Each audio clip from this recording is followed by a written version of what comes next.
Assalamualaikum warahmatullahi wabarakatuh. Salam sejahtera bagi kita semua. Selamat datang di dalam diskusi kelompok kita hari ini dengan isu yang jadi pembahasan kita hari ini yaitu sistem pemerintahan berbasis elektronik sebagai upaya mempermudah pelayanan publik.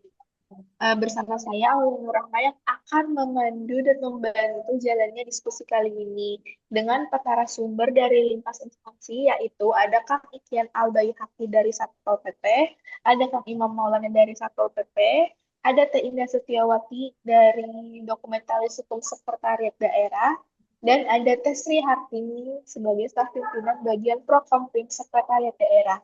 Mari kita mulai dengan pandangan umum mengenai pentingnya SPBE dalam mendukung pelayanan publik yang lebih efektif dan transparan. Di sini nanti saya akan mengajukan beberapa pertanyaan kepada para narasumber dan kita akan berdiskusi mengenai pandangan dari para narasumber. Nanti yang Kang Teteh boleh dipersilakan menjawab pandangannya masing-masing setelah saya persilahkan. Baik, kita mulai ya diskusinya. Untuk pertanyaan pertama yaitu mengenai pandangan awal Akang Teteh masing-masing.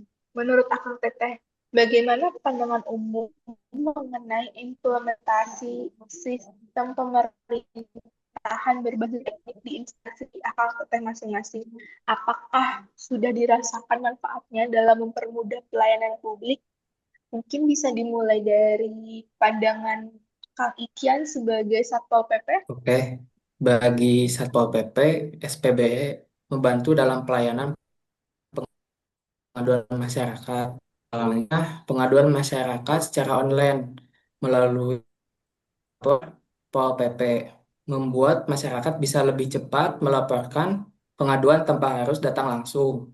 Dari sisi ASN, ini menuntut kita untuk adaptif dengan teknologi agar pelayanan bisa lebih cepat dan transparan.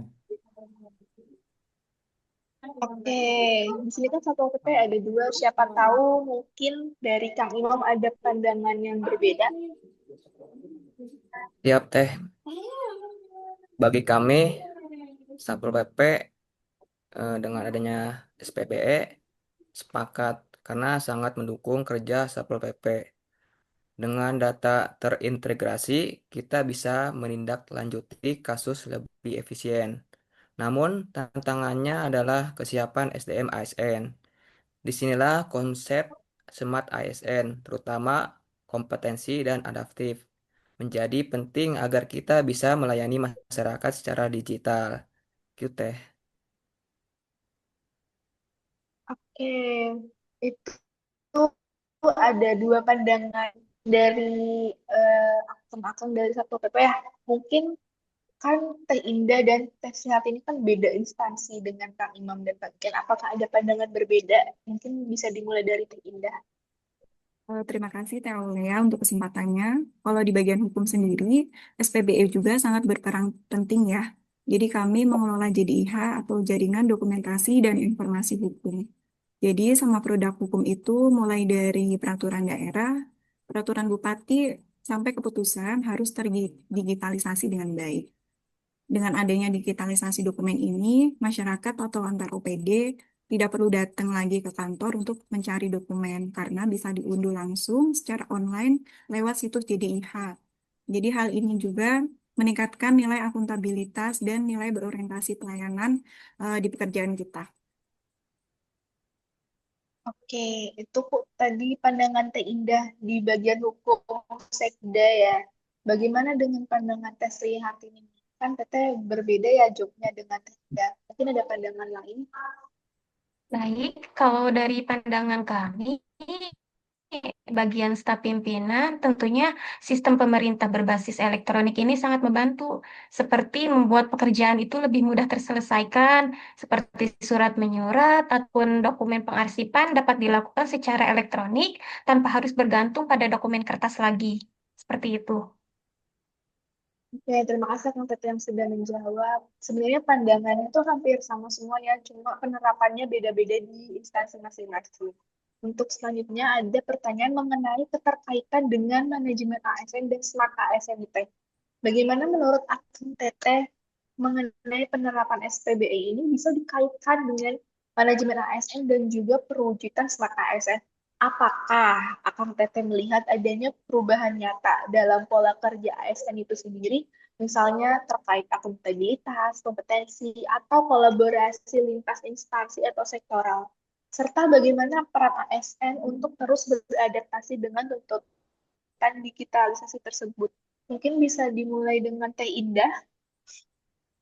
Baik, kalau menurut saya penerapan SPBE ini sangat erat kaitannya dengan manajemen ASN dan perwujudan smart ASN ya. Kalau di bidang hukum, khususnya dokumentasi dan informasi, kita harus jelas kerjanya, valid dan dapat dipertanggungjawabkan. Selain itu, SPBE juga mendorong peningkatan kompetensi ASN. Kami gak hanya dituntut paham substansi hukum, tetapi juga harus mampu menggunakan aplikasi digital dan mengelola database. Jadi kompetensi teknis dan adaptif itu sekarang sama-sama penting. Oke, baik. Terima kasih Tenda untuk jawabannya. Berarti adalah sesuatu hal yang harus dipertanggungjawabkan ya. Iya, Kalau untuk dari Satpol PP sendiri ini, dari Kang Ikian atau Kang Ima mungkin terlebih dahulu. Baik, SPBE berperan penting dalam manajemen ASN karena memudahkan pengawasan dan evaluasi kinerja. Melalui sistem digital, aktivitas ASN seperti absensi, pelaporan kegiatan, hingga tindak lanjut pelayanan dapat tercatat dengan jelas. Hal ini mendorong terwujudnya ASN yang kompeten, adaptif, dan siap menghadapi tantangan di era digital. Untuk Kang Imam sendiri bagaimana? Baik teh, pandangan kami, Smart ASN menekankan kompeten dan adaptif. Dengan SPBE, ASN harus terus belajar teknologi baru dan tidak gagap digital. Jadi, peningkatan kapasitas SDM jadi kunci. Ini juga menciptakan budaya kerja kolaboratif lintas OPD. Gitu teh. Oke, terima kasih akan dari Satpol PP. Dari ketiga narasumber meng-highlight mengenai kompetensi dan adaptif ya. Kalau untuk dari Hartini sendiri ini bagian staf pimpinan apakah sama atau berbeda? Kalau bagi kami di bagian staf pimpinan, di mana kan ASN harus dituntut harmonis dan berkolaboratif ya. Jadi melalui sistem pemerintah berbasis elektronik ini bisa membuat koordinasi antar bagian itu menjadi lebih mudah, misalnya lewat manajemen surat ataupun lewat aplikasi virtual rapat, seperti itu. Oke, yang dapat saya simpulkan itu dari keempat ini tuh sebenarnya hampir sama ya. Cuma ada beberapa perbedaan mungkin dari segi kolaboratifnya atau adaptifnya berbeda-beda.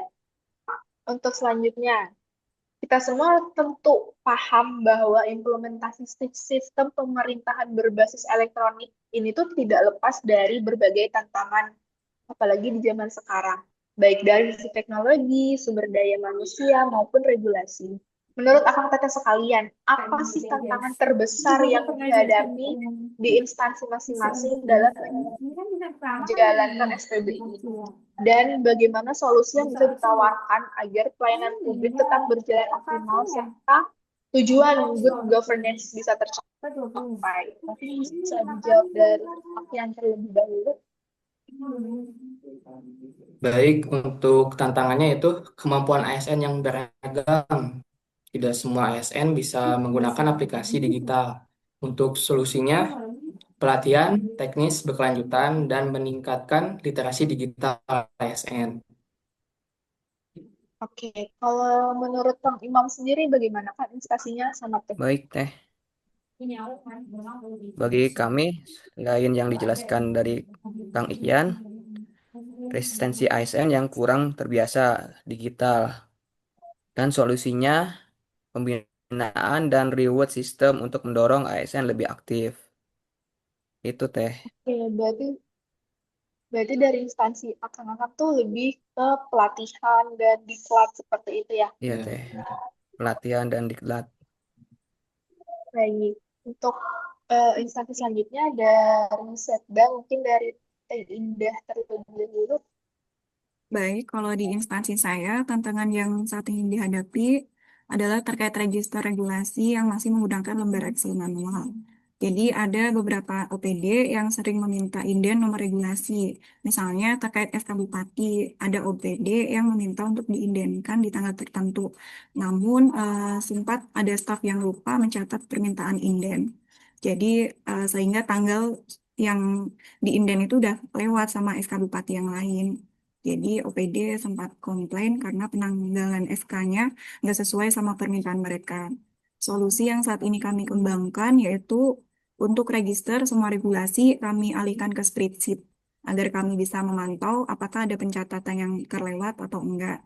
Jadi lebih efisien juga, Teh. Kami nggak harus membuka lembar registernya pada satu perangkat komputer aja.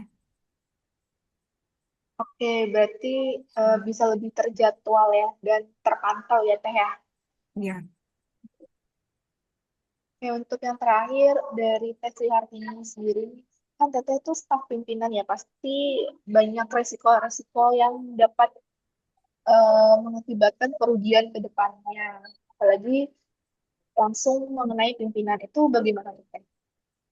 Dalam staf pimpinan, salah satu tantangannya yaitu terkait kebocoran informasi pimpinan, di mana kan informasi pimpinan itu sifatnya rahasia ya.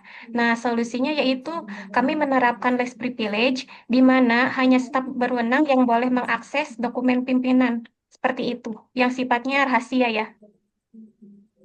Oke, mungkin cukup bisa ya Teh, karena itu kan kerahasiaan seseorang, kerahasiaan pimpinan Iya. kita sendiri yang harus kita jaga.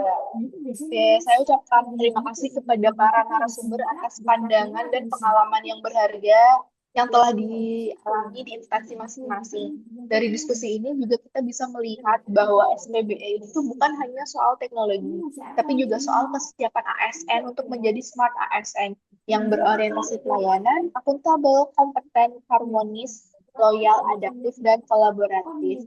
Semoga diskusi ini juga bermanfaat dalam mendorong pelayanan publik yang lebih mudah, cepat, dan transparan. Mungkin diskusi kelompok hari ini saya cukupkan. Wassalamualaikum warahmatullahi wabarakatuh.